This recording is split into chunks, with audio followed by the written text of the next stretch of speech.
Jeff Wittek attacks David Dobrik and Ethan Klein. Not. His clout's over. He's done. It's washed up. Nobody cares Oh, wow. Okay. about him anymore.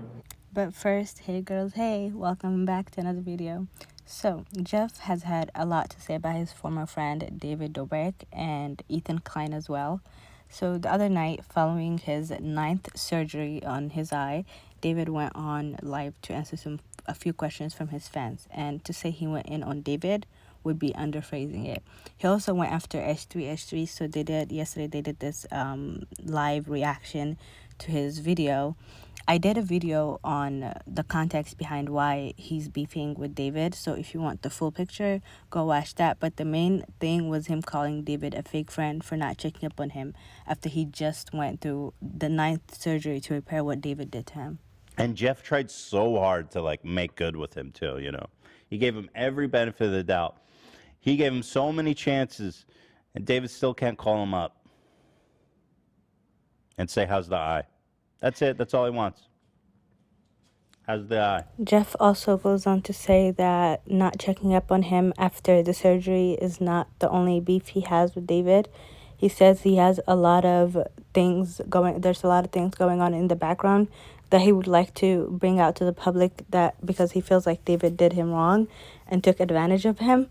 But he says he doesn't feel completely comfortable doing that because he has a lot of friends in common with David, and he feels like they might take David's side and cut him off, and he doesn't want to risk these friendships in order to publicly call out David, that is so sad that he feels like he might lose his friends if he was to call out this person, and he's the victim in this situation.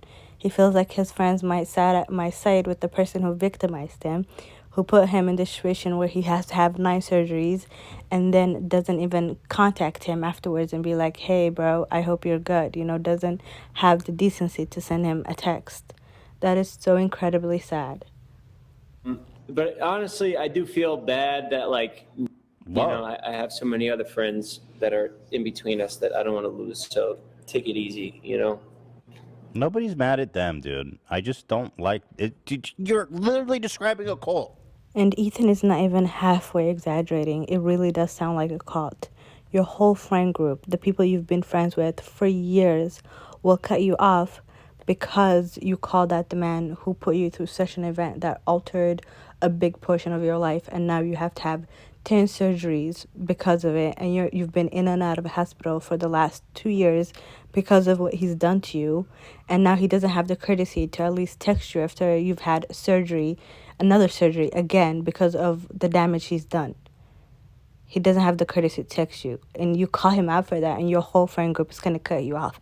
It does sound like a cult, I'm not going to lie. It's just, I feel so bad for him. Also, Jeff did say that he regrets defending David because when people found out about what David did to Jeff and the accident that he caused, they were of course on David's neck. And Jeff made this like multiple part documentary explaining everything that happened, and the client, like at the finale, the whole like finale episode was about how he forgave David and David is his friend and this was just an accident. In this live that he did the day before yesterday, he said he regrets defending David. I told him that back then. But I was protecting this motherfucker and this story and all this shit. Yeah, I'm getting too out of control here. Yeah, right? so we have... Jeff also talks about that around the time that he did his documentary and he released his documentary when he was still friends with David and they were cordial and he said he forgave him. He said he didn't know that the damage he did was as bad as it was. He didn't know that it was going to take 10 surgeries and the next 2 years to fix what David did to him. He wasn't aware of that fact, and he said if he had known, he would have fought David at the time. It's crazy after one accident how many surgeries you can have. I know. I wish I would have known in the beginning that it was going to be this much of a headache, because I would have popped, who. Now, regarding what Jeff said about Ethan Klein, if you don't know, Ethan did interview Jeff Wittek in 2021 regarding David's scandals. And that didn't go well for Jeff. But to be fair, he was on medication at the time. And at the filming of this live, he was again on medication. I don't know why his friends and his team keep letting him go on live and on interviews while he's medicated. But anyway, this is what Jeff said about Ethan. Should go on H3. No, fuck him too. What did I do? How many LaCroix have you had today? At least I never claimed to be your friend. Listen, he puts me in the same breath with David. No, fuck Ethan too, and fuck David. What did I do? I've always been straight up with you, bro. So when Jeff saw that H3H3 had done a video reacting to his live stream, he went on his Instagram stories to reiterate his stance on David Dobrik and Ethan Klein. But, next week, H3's still going to be fat as fuck, and David's still going to be fucking ugly and bald. So I'm fucking chilling, baby. This is nothing. Welp, that's that on that.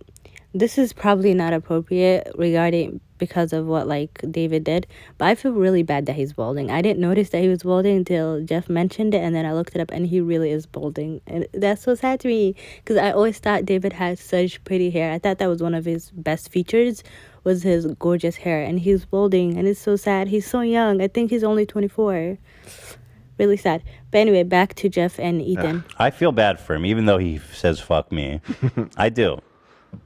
I feel like we could have had an understanding if our paths crossed differently. You were always. I'm pro Jeff. What can I say? Yeah, you. I understand why Jeff doesn't want to take Ethan Klein up on the H3H3 interview, because the last time he did an H3H3 interview, it was the Frenemies interview, and it went horribly for Jeff. He was getting clowned on for weeks, and it was not a good situation. So I understand, but that's not H3H3's fault. It was because your team let you go on this interview knowing that you just recently got out of the hospital and you're on medication and you can't think clearly, And again, your friends and your team are letting you do this live stream when you're on medication. This is just, do they just not care for you? Maybe you have bad taste in friends at this point, Because for one, you made friends with these people who would cut you off if you call out the person who put you through hell and back, and you have this team around you who let you go on live streams and interviews when you're on medication and you can't think clearly. You never, Jeff usually doesn't do these things. You never see him making news when he's sober. He does his job, but whenever he's in these moods, when he's on medication, his team, for whatever reason, lets him get on the internet and just talk. But anyway, you guys let me know what you think about this. For me, personally, I just feel so incredibly saddened about the fact that he feels like he can't speak out against what David did to him because he feels like he might lose all his friends. That just broke my heart. But anyway, please let me know what you think. And if you enjoyed the video, leave a like. Peace out.